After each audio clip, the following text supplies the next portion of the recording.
Hello everyone, it's time for another joke from Geno. Now, this one's a little bit racy. I hope it doesn't offend anyone, but I think it's funny, so I'm going to tell it anyway. It's called the poker game.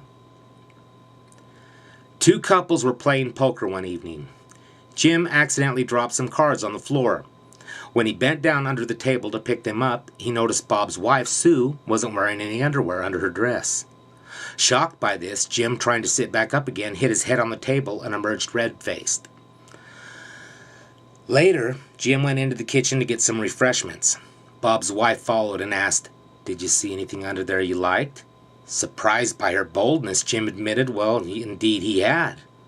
She said, "Well, you can have it, but it will cost you $500.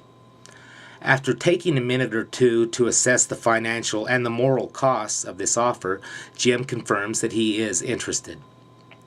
Sue told him that since her husband Bob worked Friday afternoons and Jim didn't, Jim should be at her house around 2 p.m. Friday afternoon.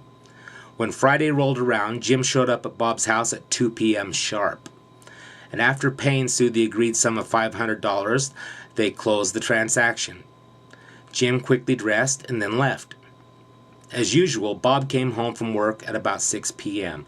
and upon arriving asked his wife, "Did Jim come by the house this afternoon?" With a lump in her throat, Sue answered, "Why, yes, he did stop by for a few minutes this afternoon." Her heart nearly skipped a beat when her husband curtly asked, "Did he give you $500?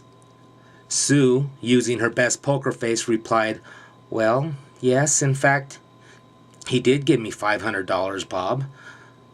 With a satisfied look on his face, Bob surprised his wife by saying, "Oh, good.